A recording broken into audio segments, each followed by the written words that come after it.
Hello, everyone, and welcome to the Blast Golf Coaches Insider Episode 1.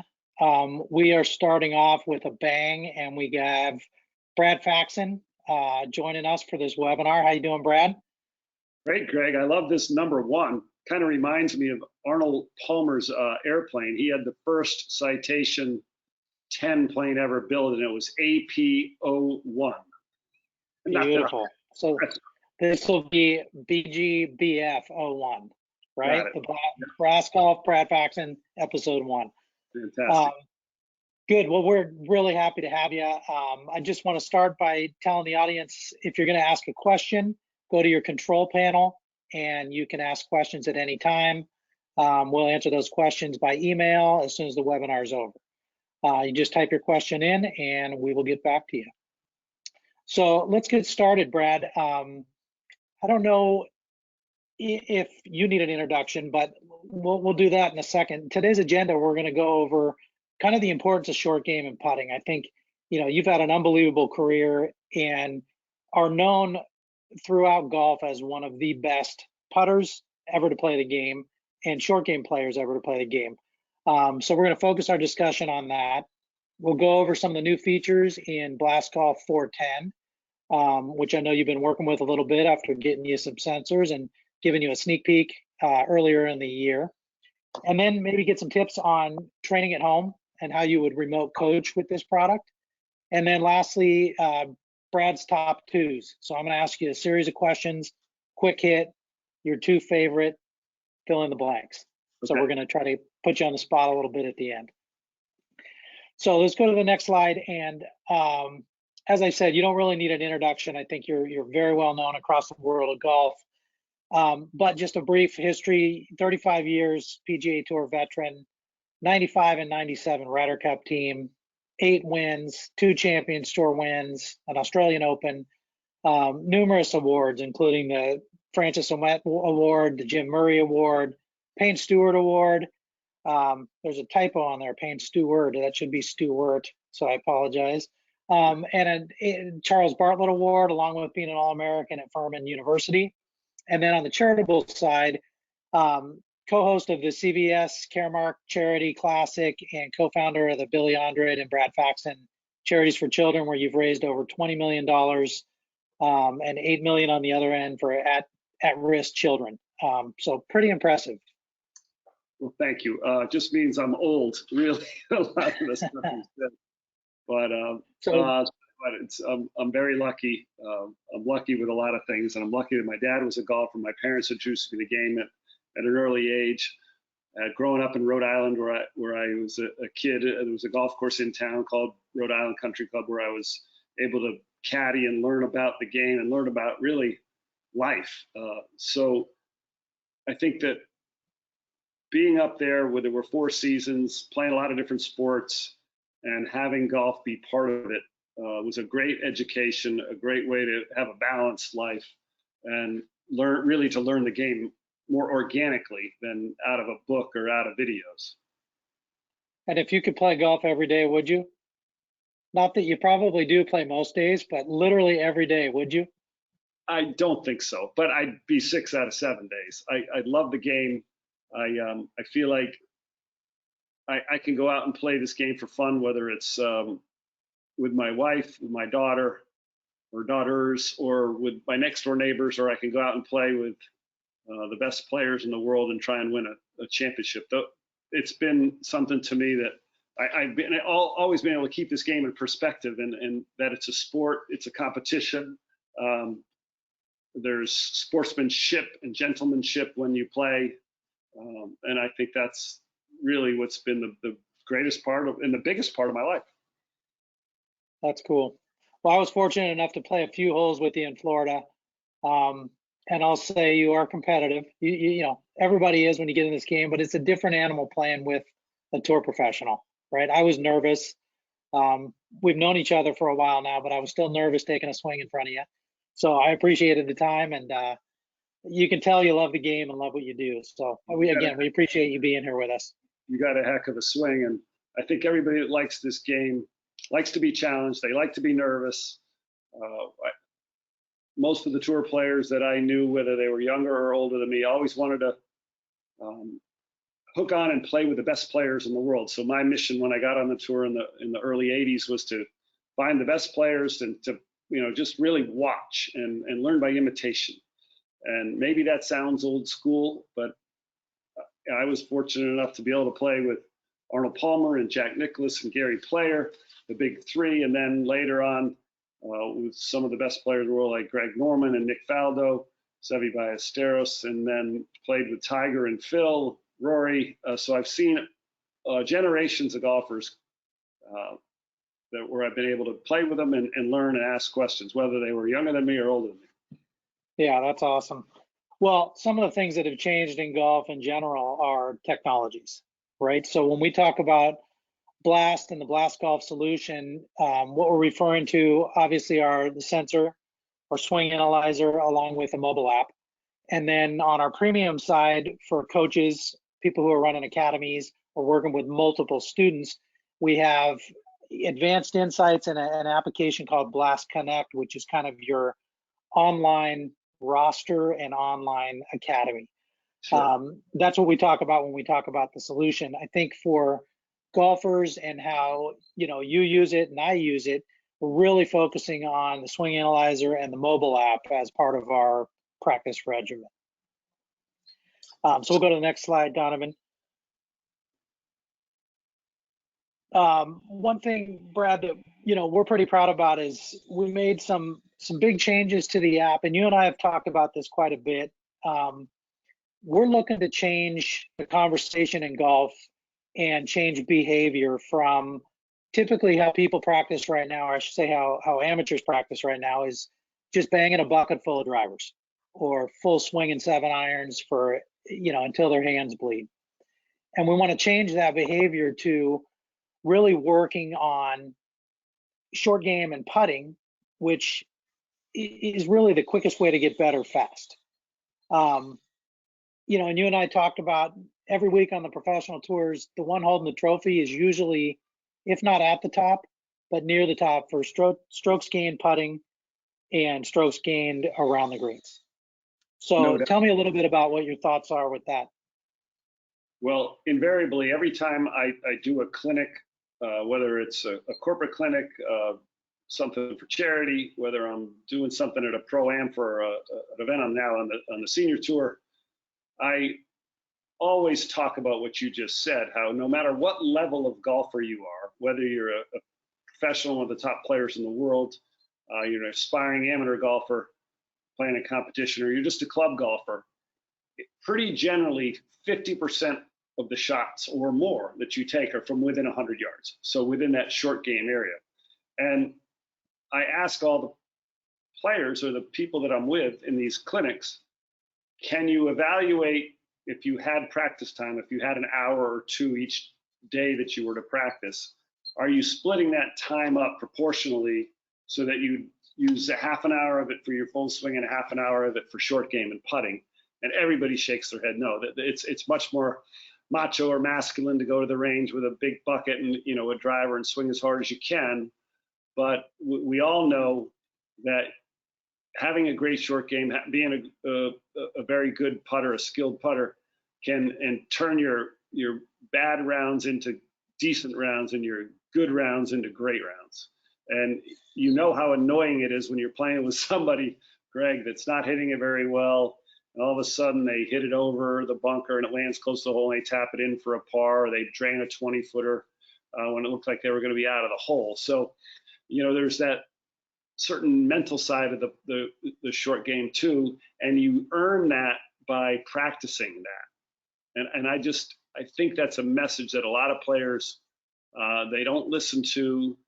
It doesn't feel as good to go chip and putt, but we've learned that over the course of time that you have to spend the time out to practice your short game. Yeah, that's a great point. And equally as frustrating is when it does kind of click and you're driving the ball great and you're hitting greens and you're putting terrible. There might be nothing more frustrating than shooting a good round and having 37 putts and knowing what could have been. Greg, I know everybody's done this, and if you're a golf professional and you have one of those rounds where you you shot a higher number than you should have, and you get in the shower at night and you start playing the round in your head over and over, and you start counting things, right? You count the fairways hit, you count the greens in regulation, and then you count maybe your up and downs, and then you count your putts. And boy, it's no fun to go to dinner with another player that's had 34 putts and all they want to do is talk about that. That's not a good, successful recipe to getting better. Yeah, and you said when we were in Florida together, that you spend, and you think on average tour players spend 60, sometimes 70% of their time working on short game. I've been to plenty of events, either as working the event or as a spectator, and the putting green and the chipping area are packed with people with contraptions here, and we see blast out there and strings and rulers and gates and everything you can imagine, all on that putting green and in that chipping area. Yeah, and I think to that point, I hear a lot of people say there's too much out there, there's too much information, there's too much data, there's too much technology. And I say, wait a minute, let's go and pick out somebody like Ben Hogan or Sam Snead, two of the greatest players that ever been, walked a fairway. If they had access to the technologies we have, and say in particularly Blast, do you not think they would have embraced this? Of course they would have. And as lovely as we like to watch Sam Snead swing the golf club, wouldn't it have been beautiful to see what is that actual tempo and rhythm of his swing? And as different as Hogan's swing was, did he still have that same tempo that Snead had, but just with different speed to it? So yeah, I think these players would love that. I think they'd all, they didn't have the ability to slow things down on a camera. They didn't have instant feedback like we have on Blast, where you can be on a putting green and immediately see what you did on a particular stroke or shot. I think it's one of the reasons why we're seeing so many great players right now that are just getting better at younger ages, and they can keep playing better until they get older. And one more thing, Greg, when I first got out on the tour, one of the golf professionals that I spent a lot of time around, the teaching professionals, was a guy named Jim McLean. He was one of the top teachers in the world for a long time, and he taught U.S. Open champion Tom Kite and Peter Jacobson and Bruce Litsky and many, many more. But McLean had a philosophy that he always wanted to capture your data, and back then data might have just been a swing on a video camera, and have the best swings and the best shots that you hit available, so that if you ran into a slump or some time when you were struggling, you could always go back to what you were doing when you were playing your best. And that's what I really liked about Blast is I think most players have a unique tempo and a unique timing to their strokes, their pitch shots, their full swings that they had when they were playing their best golf. And the example of McLean with Tom Kite is pertinent. In 1991, Kite came to Doral, and he was really playing well, and he was launching the ball high with not a lot of spin with his wooden driver back then. And he was hitting lower spinny wedge shots like most of the great players were doing. And then it was funny, the next year in 92, and that tournament for Doral was always in late February, early March. Kite had the opposite. He was hitting low spinny drivers, and he was hitting high wedges with no spin. So they went back and looked at his old swing, and they found out a couple things that didn't look right from a year ago, and they fixed it. They worked on it. Kite had a successful week that week at Doral, and went on later that year in June to win at Pebble Beach, the U.S. Open, maybe in one of the toughest final rounds in the history of the U.S. Opens at Pebble Beach, with it really windy that day. But using just the small technologies of the camera, and we have the ability with Blast to have this on your phone, download it. Coaches can look at it. I can share it with you. You can tell me, hey, look, I got, how many strokes of mine do you have on there? Thousands, a lot. probably. Yeah, a lot. But they're all good, which is good. And you're exactly right. I mean, we're trying to make it not more only more informed, but make it more fun. Because I'll be the first to say, going out by myself and practicing putting was not fun. If you had a buddy and you were putting for dollars or playing games, that changes things. But with the advent of instant feedback, you can put earphones in, go to the course, roll putts, and hear your metrics read back to you. And if it goes in and you hear a certain metric and then you miss 3 in a row and you're not hearing it again, or hearing different metrics, that's a great thing about putting. If you go to the next slide, I did just some quick research on kind of your average 95 shooter, right? And this is very similar to what you were saying, right? They're going to hit 11, maybe 12 drivers in a round of golf. They're going to putt 35, 36 times, maybe 37, 38 times, hopefully not into the 40s. Short game from 100 yards and in, they're going to hit 15 or 20 shots. We know this handicap player hits only about 5 or 6% of the greens. And then they're going to take their full swing from either the fairway or the rough, 25 times. And if you broke this up into their practice, it would look polar opposite of what you see in actuality. Yeah, and the numbers that I mentioned at the beginning are very similar to that, but it's even more slighted towards the short game. And when I was saying that at least 50% of your shots are from 100 yards and in, and that's 11 to 15 handicap, which is better than the average player, isn't it? You see it's closer to 70% of the shots to work on. So I'm going to adjust my clinics now, Greg, and tell players they need to spend more than half their time practicing short game. Yeah, well, even if somebody played a quote unquote perfect round of golf, right? They hit every green, they two putted everything, perfect in some books. They would have 36 putts and 35 other shots. It's still half of your game, even if you did it how you're supposed to, which is hitting greens in regulation and making sure you two putt. The slide's up there just to give people some perspective on where they should be at least skewing their practice or inching towards that, and try to get good where you get better quickly and lower scores quickly. So we'll go to the next slide and just talk about a couple highlights of the app. So I was really excited when we did our photo shoot in Florida, and then we followed that up with a meeting in Florida at the PGA show, and was excited to show you kind of what we were talking about, right? We had an early prototype when we were doing our photo shoot, and we were getting to the point where you could actually see it, and we did some rain sessions. But what kind of the biggest breakthrough for us was short game and bunker mode. So that's the ability to capture shots from 75 and in, all your delicate touch shots. Never could be done before, and we're the only people who can really capture this live while you're out there, to a degree of accuracy that tour demands. And we're seeing some unbelievable things, seeing people working on it at home, but more importantly, capturing shots and information from players like you and tour players and figuring out, hey, let's dial this in for this 30-yard or 40-yard shot. And that's been a big one for us. We also segmented our putting metrics into speed control and direction. We made some enhancements to full swing, and then overall just simplified everything. So those are kind of some of the highlights. And we'll go through a few of them here, but I'd love to get your feedback on kind of where we are now versus where we were. Got it. Let's go. All right, so we'll go to the next slide. Again, the short game to lower scores is kind of what we're calling it, and we see common issues around short game and bunker being people just can't control their distance. They leave it short, they fly it by the hole. In bunkers, they leave it in the bunker, and things that can lead to the swing tempo, swing speed, angle of attack.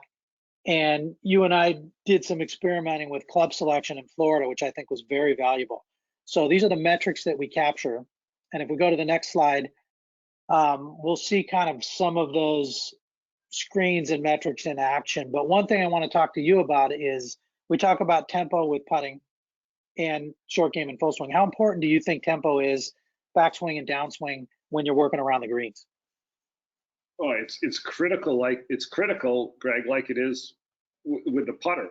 And what I found from when we first started doing this early on with, chip shots and pitch shots around the greens, that they were very similar. Now, for just a normal, not finesse, normal chip, normal pitch shots, that same tempo and timing that you find with the putter, the close to the 2-to-1 ratio, it came right out with chipping and putting. And one of the things that has really helped me when I'm using Blast with anybody, whether they're elite or whether they're beginner golfer or somewhere in between, if I can get timing of a player to be consistent, it seems to help all the other things that people have trouble with. The face, the rate of closure, opening and closure on a putt, or something as simple as solid contact with a pitch and chip shot, where you find the center of the club face a lot more and a lot more often. And for chipping and pitching, when you definitely have to have a descending angle of attack, has to be downward, that you can find the same spot when the club hits the ground more often, when your tempo and your timing are there first. And what I like is, if I can tell that to a player, those words, timing and tempo, they make sense. Everybody knows what that means. It's not complicated. They hear the players, the best players in the world, will always say, God, I felt good today. I had great timing. My tempo felt easy to do today. So when you're sitting there and you just turn your phone on and all of a sudden you can find out what your numbers were, it's invaluable to have that. Right. And like you sent me a couple shots the other day, 20-yard pitches. I think you said they were flying, 18 to 20 yards, or flying 15 yards and rolling out to 18 or 20. And your tempos were 2.1 to 1 and 2 to 1. So that was up to about that 20, 30-yard shot. And that's consistent with what we've seen. And you said something when we were talking early on at I think it was at the PGA show, and I kind of asked how you use Blast with your students, right? If you're working with somebody, whether it be putting and hopefully now short game, and you said something about letting them find their best tempo. So figuring out where they are the best versus telling them you have to be here, right? And I think Blast has changed. We've changed our philosophy by saying, hey, here's where we see the best players in the world, but everybody's going to have their own kind of signature tempo where they perform the best. And if we can get people to repeat that and be consistent, then they don't hit one good chip and 3 bad ones, or one good bunker shot and on the next hole they leave 4 in there, right? If you can become consistent with your timing and tempo, great things happen in terms of confidence and performance. Well, there's no doubt about that, Greg. And I know I have specific numbers that are just a little bit different than 0.6 and 0.3. I'm normally about 0.56, 0.57, and then I'll be about 0.31. So I'm a 1.8 or 1.9 to 1. And then on my chip shots, I'm very close to that too, but I can also err. I get a little bit slower, a little bit long on my backswing, and I tend to rush shots coming down. So by increasing the pace of my backstroke has really helped me to be a little bit better with distance control. And when you sent me, recently got the new sensor, I was playing some golf with some amateur buddies of mine and another golf professional, Brett Quigley, who actually won his first event on the senior tour in Morocco. Yeah, right before this happened. At the start of the season. Great short game, great chipper. And we both hit a few shots with a sort of a stock 9-iron across the green. And then I put my 3 amateur buddies out there, and 2 of the 3 amateur players had an upward angle of attack with their 9-iron, and both Brett and I had a down angle of attack from the same lie, same club, and they were quick to realize, oh, that's different than what the tour players. And then when they started to feel like, oh, I got to hit down a little more, they both got their setup a little bit more leftward leaning, their hands got a little forward, they hit down on it, and both players that tried immediately hit their next shot better than they did the first time. And what was even more exciting about on putters, to see them be able to, see that the data come out on the phone, hear the great audible noise that you hear from blast, and look at the results right away. I could have sold 6 of these things in a heartbeat. Yeah, that's great. Everybody using. People ask too about speed, swing speed, and what we're starting to do now is with this short game capability. We've been testing this for months and months and months, and tons of people working on it.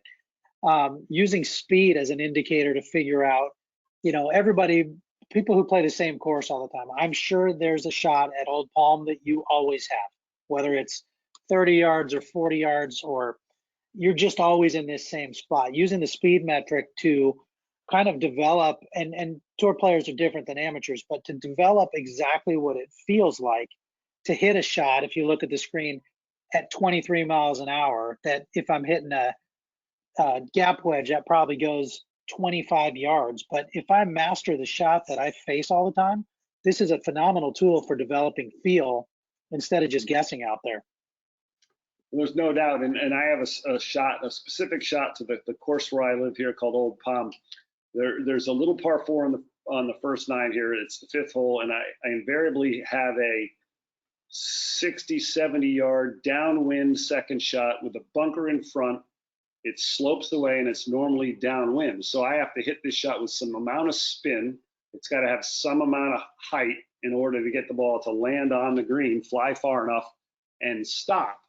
And I, for the longest time, was making this really long swing and trying to be really delicate with it. And I found that when I got my tempo of my speed up a little bit on my backstroke, I was much more consistent with the contact. I didn't have to quite hit it as high, which again is more difficult to repeat. And I've become much more accurate with that shot, not just with direction, but with distance. And the best players in the world, they want to hit the club that they're using the right distance every time. And with a short shot, the best players in the world aren't missing it left and right as much as they are short and long. So it helps Right. with both of those factors. So if you had a pretty stock chip, you missed a green either just short or just off to the side and not much trouble, and you have a relatively flat chip or pitch, what's kind of your target circle? Obviously you're trying to make it, but you're happy if it's within what, 3 feet, 5 feet, 7 feet? What's your comfort area? And when you say, hey, that was a good shot. Well, when I first got out on the tour, I played a lot of golf with Davis Love, and it might be in one of these slides that my philosophy has always been, you want to hit these chip shots, minimum air, maximum ground was this great saying from Davis Love's father. And to me, you can be much more consistent with those shots when you don't have to fly the ball a long way. So I thought if I could make my chip shot feel most like a putt, the most easy stroke to replicate and repeat, I could get it within 3 or 4 feet every time. And that was one of my strengths. So I like to use clubs with less loft, with less length to the swing, less follow through, and it really helped my consistency. And I had feelings a lot of times when I took out a club like that this ball had a chance to go in. Yeah, that's awesome. I do have your quote on this next slide because I love that. I love that quote, and I think the highest lofted wedge in your bag is not always the best choice. There are times when you need it, but where chipping becomes incremental to lowering scores is if you look at putting statistics on the PGA Tour. In 2018, PGA Tour players made 80% of their putts from 5 feet. So if they chip it within 5 feet, they got an 80% chance of getting up and down. It was like 99% from 3 feet. So we'll call those gimmies for you guys. But for amateurs, they're more like 60% from 5 feet. And it drops dramatically when you go to 8, 9, 10 feet into that 15, 20% range. So if you can chip it closer, you have a better chance of putting it in. And your score, you do that 4 times in a round of golf on missed greens, you're 4 to 5 shots better like that, just by becoming more solid around the greens. Well, those are great stats to have, Greg. And big difference between the professional golfers and the amateur golfers. A lot has to do with the amount of time the pros spend on those shots, and also the conditions of the greens that we play on week in and week out are ideal. So Right. when you want to be realistic about how to spend your time allocating what part of your game to your practice, and when you say to a player, look, you're 60% from 5 feet, if you spend time on your 5-footers, you can make that number go from 60 to 65%. And throughout the course of a round and a bunch of rounds, that's really going to help to lower your handicap. And that's what every golfer wants, to get that handicap down. Yeah, for sure. And then you were talking about attack angle, and this is the kind of screen that shows you whether you're up, down, or level with your tempo. And that little arrow indicator that you see there, as it creeps more towards level, you're getting closer to kind of that zero mark. So, what you were talking about before, if you're using an 8-iron or a 9-iron to hit pitches, you're not going to be digging straight down into it, where if you're buried lie and you have a lob wedge in your hand, you might be steeper into that one. So kind of figuring out the shot that you hit most often, or figuring out your attack angle and your tempo for those specific shots, will help you learn to get up and down from various situations. Well, your lie always dictates the shot that you can play, whether it's a lie, whether it's an uphill lie or a downhill lie, or side hill lies, or how much grass is around the ball, and how much spin you're going to be able to get, or if it's in the rough, maybe you'll have very little spin, which will mean the ball will roll out. So all those things you have to spend time learning about. And it's like a snowflake. There's almost like there's no two shots that are the same. So the more time you can practice that, and whether you're with another friend or you're getting a lesson from a PGA professional, it's great to have that. And then having the sensor nearby, so you can confirm, yeah, that one felt different. Why did it feel different? And you go, oh, that tempo was better. I was under 0.60 on the backswing there. It was 0.58. That felt good. I made good contact. Oh, yeah, descent angle there. I was going down on the ball where I'd been going up. And it was funny that the player that I referenced before, that was an amateur golfer that was with me, who had the angle of attack being up on his chip shot, not only was it up, he actually hit behind the ball as he was coming up on the ball. So his weight had fallen back, and there were all kinds of things that he might not have been able to know without having a technology. Yeah, that's cool. All right, let's move on to the next slide. And, I think, as we talked about, short game, getting it closer to the hole leads to the opportunity to make more putts. You made, a legendary putter in terms of your consistency in making putts. The main change to our putting app, which people have loved and use on a daily, weekly, or everyday basis, is we took the categories of everything that affects speed and everything that affects direction and put them in two separate categories. So as a user, you're able to know if your speed is off or if your direction is off, and really fine tune what to work on. The two kind of bolded metrics there, one, we talk about tempo a ton. You talk about tempo a ton in terms of speed control. And then on the direction side, it really comes down to where your face is at impact, right? So you have to read the green, but assuming you read it right and you return the face back to where it started, you're probably on a pretty good path to starting the ball on line. No question. There's a lot to cover right here. And first of all, I do a radio show every Monday that you've been on with me, called Just the Facts.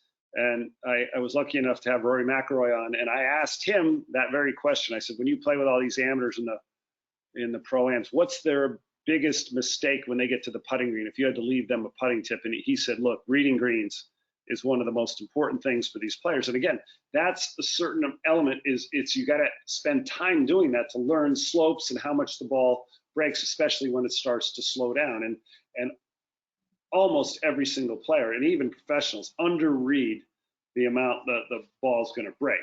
So going back to speed and direction, I think I had, maybe this wasn't really a life-changing moment in my career as a player, but certainly something that's helped me as an instructor. as I said before, I used to practice a lot with Davis Love, and we were in Hawaii when you were playing in a tournament. We were having a putting contest, and he was really struggling. His stroke looked very short to me, and this is before we had anything but one of the older style video cameras. And his stroke looked really short in the backswing, slow, and then he had a long follow through, and it just didn't look smooth. It didn't look like there was a good rhythm there. And we tried an experiment, and we both putted with the camera facing us, so we were both in the camera, and we putted the same distance putt at the same time. And this wasn't really scientific, but I took the putter back about 4 or 5 inches longer than he did, farther than he did on the backstroke, and I hit the ball before he did, and my ball went the same distance. So he had slow and short, and I had a longer but quicker tempo on the backstroke, and I hit the ball before he did, and my distance was much better. So I've always liked to see players that have sort of a nice symmetry to their stroke, the shape back and through, and that allows the timing to be better. And I can't tell you how many top players I've said this to, where they've had to feel like they go back a little bit farther and a little bit quicker than they were, and then they don't have to have as much of a hit or a slap at the ball, and that sound gets off when you see it, especially with amateur golfers. And so that's where Blast is like, this is exactly what I saw with Davis Love 20 years ago, and this is where you can take what I'm seeing with my eye and put it on here and say, and that's perfect. That's what you need to have. Yeah, that's cool. If you go to the next slide, you address something that we see a lot. Obviously, we see a lot of swings, but we see a lot of putting strokes from both good and bad players. So on the next slide, we talk a little bit about backstroke length. And I know each time we're fortunate enough to get you on camera and do some filming, that's one of the tips that we ask. And can you talk to people about backstroke length? Because what we see is what you just described with Davis Love, is we see really long and slow backstrokes, and then they accelerate, and then right before they hit the ball, their brain goes, oh my God, I'm going to mash it. So they slow down and they decelerate, and the face is open, and it all kind of started with this really long backstroke where, our research has shown you really only need to move your backstroke only needs to be as long as it needs to be to advance the ball as far as you're trying to hit it. And that is much shorter than what people really know. Right. If we go one more slide, I think it'll be on there. You might have a technical difficulty, but go ahead and talk a little bit about backstroke length. Yeah, and for the better players, the tour players, they do a better job at taking it back close to the right distance to get it there. But the amateur golfers struggles with that almost to a T. Every single amateur that I see, that they get their backstroke where they've got no chance to hit a good putt, and invariably they say, well, my speed is always off. Well, they lack that good tempo through the ball. They panic, they get twitchy or yippy, whatever the word. I hate to use either one of those words when you're talking about putting, but when you watch them, there's no chance they have to hit the ball the right distance. And I think we're looking at these new Yeah, so this is exactly what I was talking about. The images on the right are a 5-foot putt, a 10-foot putt, and a 15-foot putt. And I hear you say this in your clinics, and we certainly say it a lot, right? Backstroke length or tempo is independent of stroke length. So once you figure out, let's say you're a 1.8 to 1, like you said, you should be 1.8 to 1 on a 2-footer, a 20-footer, a 40-footer, or everything in between. And that's a hard concept for people to grip or to grasp when you first let them know that's really what's important in time and tempo with a putter. No, that's a really important thing to show players. And one of the tenets of my instruction and teaching would be, I like to start a player with a 10-foot putt, let them get a natural tempo there. I don't ever find that starting with a 3-footer is necessarily a player's natural tempo. When they get a little bit farther away, they're not concerned so much about whether the ball goes in or not. And once you establish what that tempo is, then I like to go to the shorter one, and you can see here the difference, not the difference, the similarity in the 5, 10, and the 15 footer. You can see the timing of 0.59 is exactly the same, and you can see the difference in the backstroke length. And obviously the shortest putt goes back the shortest distance, which is what you need to have, but the tempo is always going to be the same throughout the length of your putts. And it is a hard concept to understand, but one of the things that goes along with is green reading. And I always tell my players, and this is a good little quiz, if you had 2 players hitting a putt at the same time from 10 feet, and one player was on hitting downwards on a, let's say a pretty fast green, the other player's on the same green hitting upwards, and you're hitting 2 10-footers at the same time, which ball gets to the hole first? And it's incredible how everybody will say, well, the downhill putt gets there because it's faster. Well, the ball might, the stimp meter might be faster, but because it's a quicker putt, you actually stroke it slower. But I show players with this, the timing and the tempo should still be the same, but the ball going up the hill is moving faster. You hit it harder to get it there, and it arrives at the hole first. And that's part of, I think, when players kind of get that grip, then they can understand that, oh yeah, this is really important. Timing should be the same on all these putts. Right. And then, when you talk about speed, it's hard to say, hey, you should always hit a 5-foot putt at 3 miles an hour because stimps change and the greens change. But you showed us a drill where you were trying to make a breaking putt, the same breaking putt, or a breaking putt at 3 different speeds. So you had one where you died it into the corner. You had one where you took all the break out and slammed it in the hole, and the other one that you played kind of stock break to your read. Can you explain kind of what the benefit of that is and how that helps with your speed? Yes, and that 3-speed drill, I don't like the word drill because the connotation of drill is it's hard work. I always want putting to be fun or exercise or playful. So if you had a putt, let's call this putt a 5 or 10 footer. I think when you get too far away, it gets a little bit too difficult to do. But call a 5, 6 footer where there is some break, where the ball would normally have to be played outside of the hole. If you can get to the point where you can play 3 different putts at 3 different speeds, so you maximize your break on one, hit one with normal, and then hit one with a firmer pace. First of all, it teaches you a lot about green reading. It's like the game horse in basketball, where you had to call a shot, maybe bank one in or shoot it straight in, high off the glass, low off the glass. It gets players to be a little more athletic, a little bit more instinctive.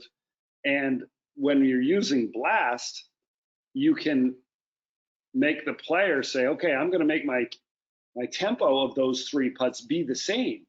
And when you can get to that and make the putts, boy, you're on top of the world. And it doesn't just have to be, Greg, on a breaking putt, although I like that the most. If you had a 5-foot putt straight in, and I said, Greg, I want you to hit this one as soft as you can, just die it in the front, then hit one medium, and then hit one so it hits the back of the hole and wants to jump up. You can practice that. It gets more playful. You can work on those things and get your timing nailed in and locked down at the same. All the while, you'll see a difference on the putts that you're hitting the firmest. When you have the most speed, you'll have the longer stroke. You'll have everything match up the way you should do it. Yeah, that's great. All right, let's go to the next slide. So that's speed control. And then, the other half of that is direction, right? So starting the ball in line. And as you said, reading the greens important. Learn how to read greens, take time to work on that. We have some in-app, I won't call it a drill, in-app tips of you teaching people how to read greens and how you read greens. So assuming you get your read right, the speed, starting that ball on that line is extremely important. So you'll see on the screenshot there, we don't have a set goal for how much you rotate it back and how much you rotate it through, because that changes with the length of the putt. The only thing we're looking for here is you get that face angle back to as close to 0 as possible. Means right back to where it started. So that way, if you aimed right and you return it back to 0, it should go right where you aimed it. How big, you in particular, I know your patterns because I've seen so many of your strokes. You are kind of a aim it to the right, pull it in the hole guy, right? You never, a lot of times you're 0.1, 0.5, 0.6, 0.7 degrees closed, which is fine as long as you're there all the time. And so, how would you help golfers figure out what their tendencies are? Well, this is where I find a little bit. I can make an argument that if you're working in a laboratory and you were going to work on face alignment at address, and you use lasers or technology to show you where you are at address, how important that is that compared to how much your face opens and closes while you're out on the course, while you have your blast on, and can you figure out what your pattern is so that you can repeat your pattern? And I know that with blast, it doesn't measure where I'm aiming at address. It just measures where my face is in relation from when I started to when I hit the ball at impact.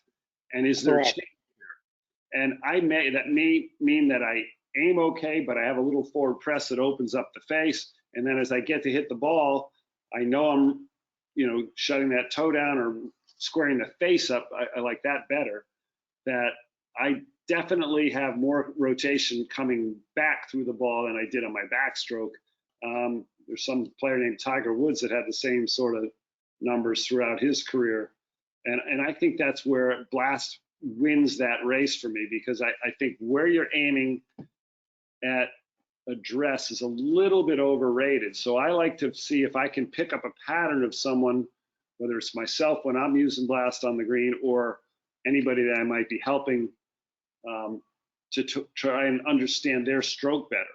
And I think, Greg, you and I would both believe now that after having been working with blast the last 3 or 4 years, players have patterns. They're not all the same, but finding out what your signature is really the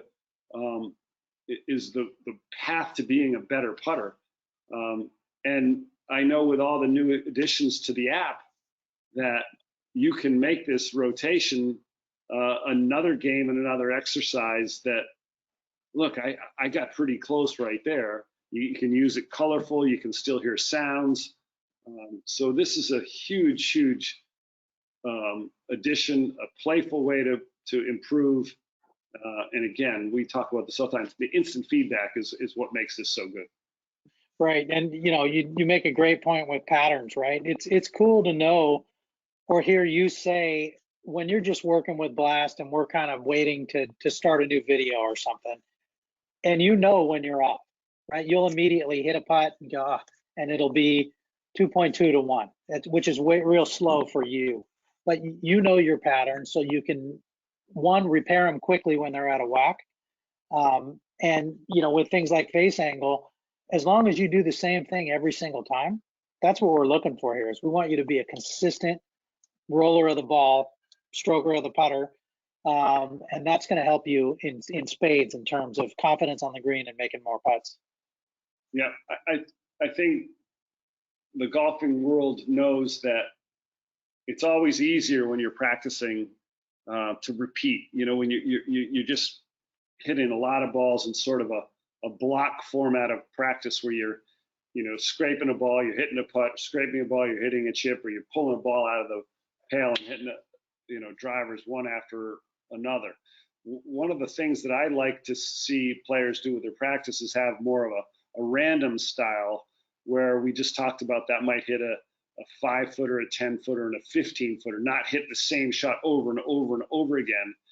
And can you develop a pattern while you're practicing randomly, rather than the easier way to do it is in block. So that's one thing I've learned is being able to be more proficient that way is a real skill-based way to work out. And let's just say if you wanted to go improve your putting on the golf course and you had your sensor on, you could leave this on for the whole time you were putting. Granted, you couldn't do it in the competition. And then when you come back, you can download all the putts, like it says right here. You can download. I can because it's time stamped. I can say, okay, I started my round at 1 o'clock. There's the first putt on the first hole.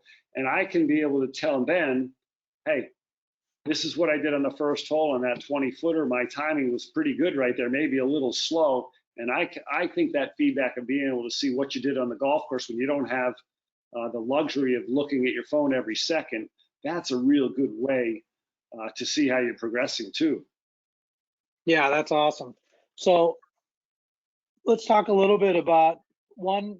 Everybody who's watching likely has garage envy because I see Ryder Cup bags, I see a rack full of clubs.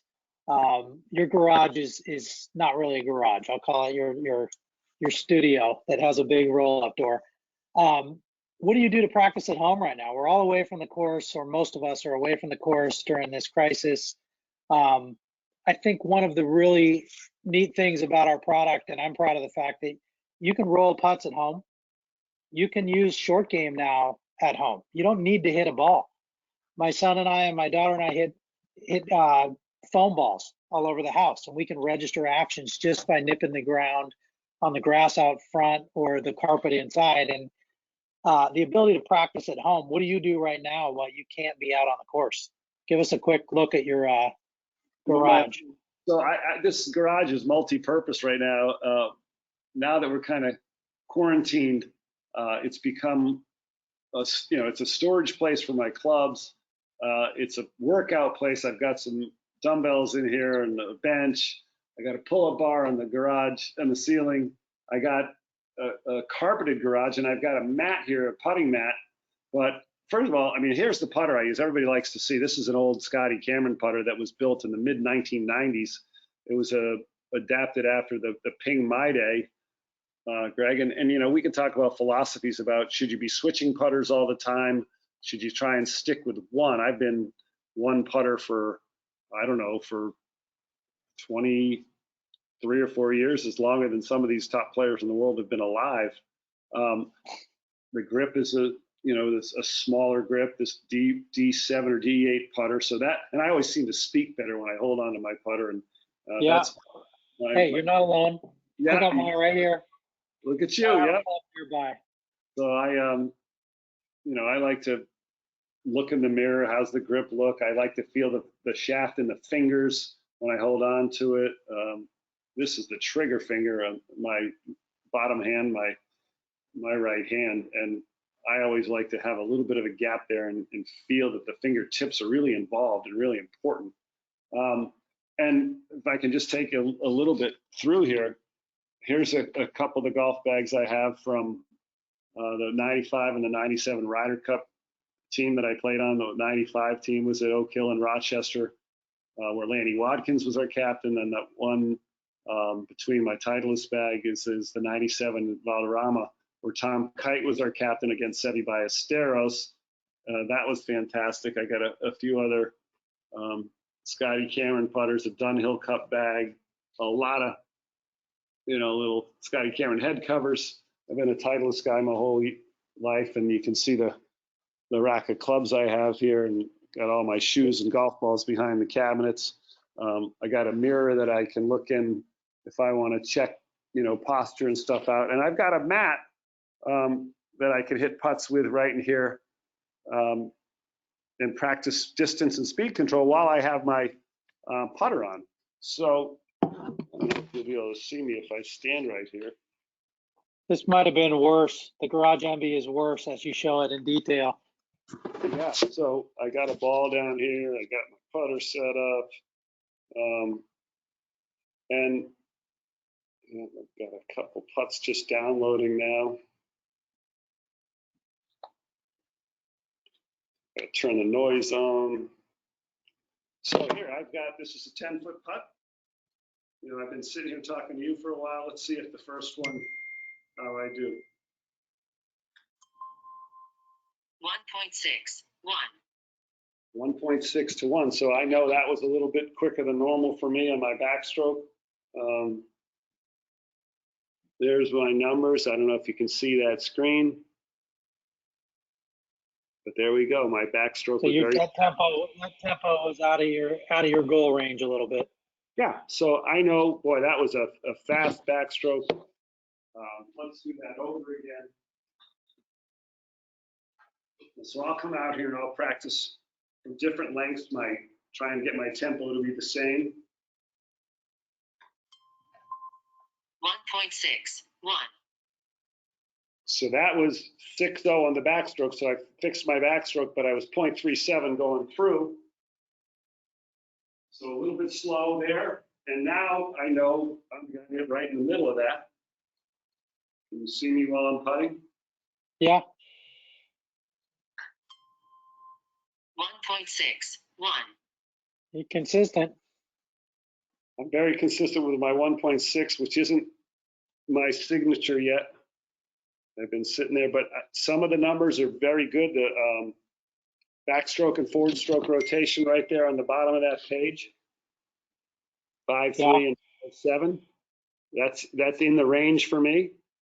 Only 0.4 of a difference. So I think there's so many things you can do here while you're stuck inside, Greg. And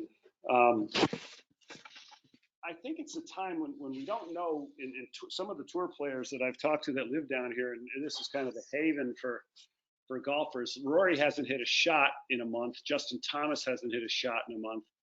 If you're going to do anything indoors when you're stuck, whether it's because it's cold weather or we have this crazy virus going around, it's a good time to do some mirror work. It's a good time to work on your mechanics. And everybody's got a carpet somewhere inside the house. And like you said, for short game now, the sensor feels the strike against the ground, which is always a nice thing to be able to practice with your short game, is get that angle of attack down so that you can get the sensor activated on your short game. So you should be able to come out of this when we get back to normality again with a little bit or better mechanics and feel. Right. So we're going to touch just briefly on full swing. And I know, even less people have the opportunity right now to take full hacks indoors, or if they happen to have a net, they need the room to be able to do it. Nets are sold out all over the country right now. People can't find nets to hit golf balls into, but the things we look at in full swing are really managing your distance, right? Whether it's speed training to maximize your distance with a club, but more importantly, kind of dialing in the distances so you know how far each club goes.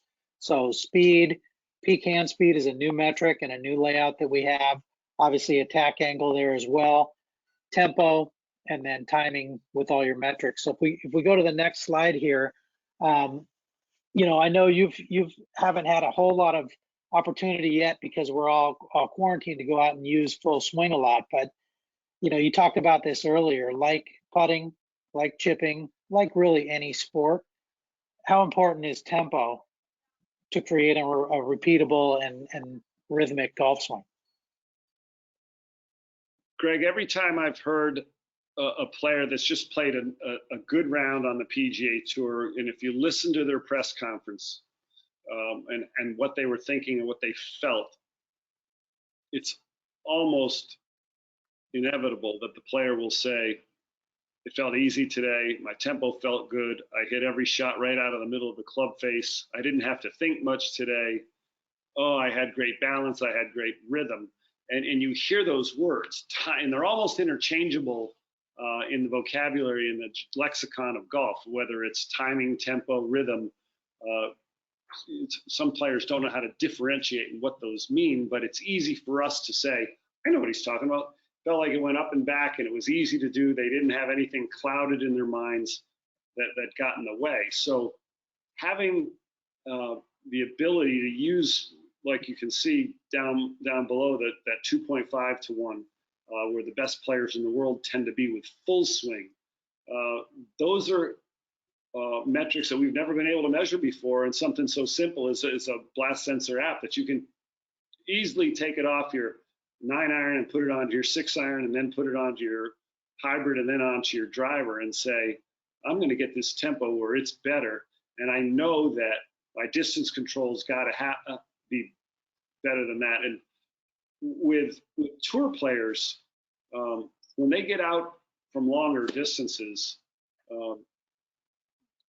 they need to hit that ball the same distance with each club. and they know how far the ball is supposed to go with each club. They know how high it's supposed to go, and a lot of that is controlled by their tempo.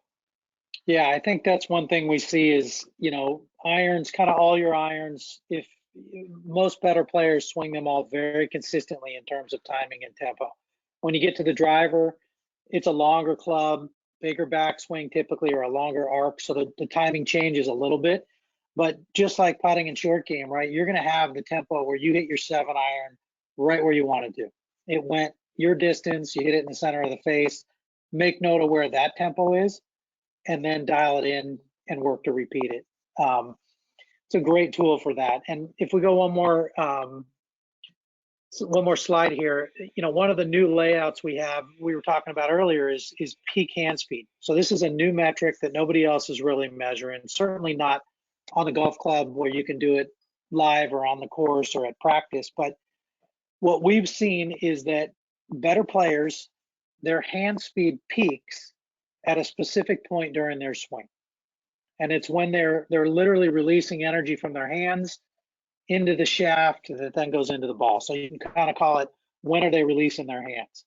And we've seen a lot of patterns with tour players. You remember I called you and asked you to take a bunch of 6-iron shots a few months back, and we do that wherever we can to gain, hundreds and thousands of shots. And what we've found is that the best players, their hands peak at about 60 to 80% of their swing, of their downswing time.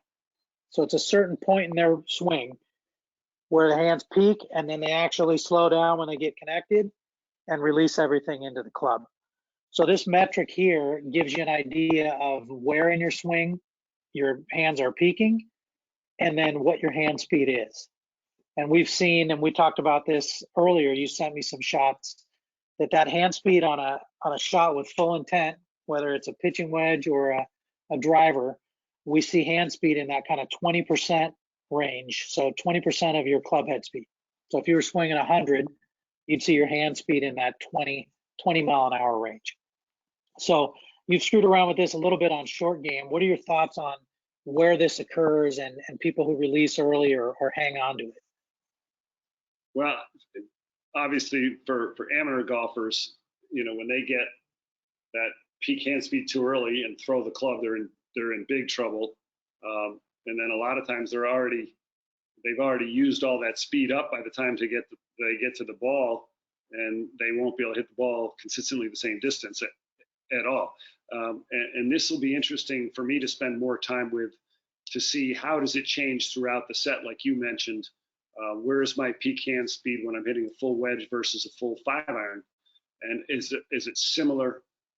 Like you said, when everything's rotating together at the same time, you'll be able to work with buttoning up that peak hand speed and making sure you have a reference point where to go back to while you practice. And I've seen with putting, to me, when you do your best with your tempo, then all the other metrics seem to come together with the rotations, the lies, and the lofts. My guess is, as we gather more data, it's going to be the same thing with full shots. Right. All right, let's go one more slide, and then we're wrapping up to the end here. One thing that we've done a little bit over the phone, and that I've done with other people, is the ability to do this remotely, right now by necessity, but also, to be able to work with any of your students, whether it's a tour player or your buddies who are struggling. If they have blast and you're a blast instructor, the ability to work remotely, how valuable is that when people are spread all over the country or spread all over at different tournament sites? Well, I think it's crucial now. In my day when I was playing, without being able to, I could have a phone call with someone and tell them what I thought I did. And now with video cameras and with the data that we can get all here in one push of a button with blast, and I can send that to my instructor, or my student can send it to me, and then you can have a conversation about what they did and see the actual numbers. I think it's one of the reasons why players are getting better and better all the time from younger ages, and that they can stay that way for a longer time. We're seeing better older golfers as much as we are seeing younger golfers. But the remote teaching now, I'm sure some teachers are like, I can't get away from this too, but it's been a huge uh, part of the game now, and how to train and what your numbers look like. I get texts all the time from my students, and being able to measure something as simple as attack angle rather than, it didn't feel right. And now to see exact numbers, that's fantastic. Yeah, this is the attack angle layout, which is also new. That shows you whether you're down, level, or up. And as you talked about, right, ball striking with irons, you need to be down into the ball, and with drivers to maximize kind of distance, up into the ball. That's something that we see amateurs struggle with, is they still hit down into their driver. And as you saw with a 9-iron, scooping into their 9-iron, we got to make sure they're working the right direction with the club. So let's go one more slide, and then we'll get to a couple of the fun questions. I called this Brad Faxon's top 2. So I'm just going to fire through these and you answer, and we'll see where we end up. So your top 2. No thinking. Now, I saw you send this to me. Listen, before you go through with this, I saw Condoleezza Rice speak this year at the PGA show. Titleistar had her in as a guest speaker, and they asked her if she wanted to have the questions before she got there. She goes, "No, I do much better when I ad lib." So I'm trying not to look at this list. So I'm just going to listen to you say it, and I'll blurt out the answers. Okay, Brad Faxon's top 2 golf tournaments. Well, my 2 favorite golf tournaments playing were the Masters and the British Open. 2 favorite golf courses. I always said Pebble Beach is my favorite PGA Tour course, and Pine Valley is my favorite course in the United States. Top 2 golf holes. Top 2 golf holes. They might both be at Pebble Beach. The par 5 18th at Pebble Beach. I don't think there could be a better setting anywhere in the world. And the 7th hole, the little par 3, where I've seen sand wedges and 7-irons. So they're both on the same course. And if I had to throw a tied for second in there, the 10th hole at Riviera, maybe the coolest par 4 in the world. Okay. Top 2 golf shots you've ever hit.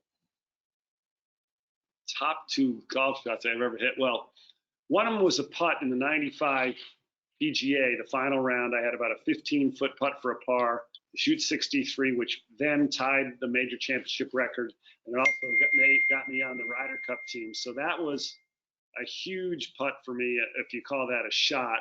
And then I would say my best shot ever was my first tournament that I won, the Buick Open in 1991. I hit a 3-iron from a downhill lie over a pond to a back right hole location and made an eagle. Nice. All right, top 2 golf books. Top 2 golf books. So I have a couple of those. One of them is The Golf Course of the British Isles by Bernard Darwin, which is an old book on all those courses in East Lothian, Scotland. And the other one is Bob Rotella's Not a Game of Perfect. Top 2 golf memories. Well, probably playing in the Ryder Cup, 2 of those Ryder Cups. That would have been one of the golf memories. And when I first started dating my wife at the Buick Open, she came before we were married, and it was the first time she'd watched me play live, and I won the tournament. And she goes, "Oh, this is easy." Yeah, it's really easy. And then last, top 2 golf tips. Well, that you've received or given. Ben Crenshaw gave me a putting lesson in the late 80s that stuck with me forever. And he kind of was blast motion before there was blast motion. He told me about timing and tempo. And for me, he always tried to make my backstroke a little bit longer than my follow through, because I was kind of the other way. And that helped me. And he said something, he goes, I thought was unusual. And he was an old school guy. He goes, "It's okay to let your head and knees move." And that's what Bobby Jones used to say. And that kind of let me have softer grip pressure and arm pressure. That was fantastic. That was a great tip. And then Greg Norman used to tell me when he was nervous, he loved to swing harder under pressure. Interesting. All right, that's awesome. Well, Brad, listen, I can't thank you enough for joining us. as always, unbelievable information and a pleasure to talk to. We love working with you on a personal level and a professional level, and we really appreciate everything you do. For the viewers, send in your questions. We'll get those answered for you. And Brad, like I said, I know we're all under unique circumstances right now. Stay safe and stay healthy to you and your family. And once this is all cleared up, we'll get back out on the course, and you can show me how it's really done.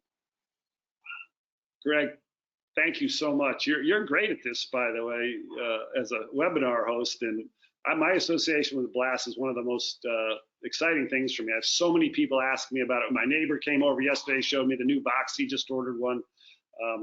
I could Who's talk on about, the box? Oh, there's some good-looking stud. But I don't think I have a box cover here. I should have it like right there on the shelf. I could get you a poster size one for your garage. The big picture, but I think I'm proud of America now because the way we've handled this, our cases are way down. The social distancing has worked. I know everybody wants to get back to having an active lifestyle again. We need that, but we've come together. So continue to stay safe, follow the rules, and before you know it, we'll be back out on the golf course. Absolutely. All right. Thanks again, Brad. Thanks everybody for attending. Episode 2 is going to be tough. We'll talk to you soon. Thanks, Greg. That's been fantastic.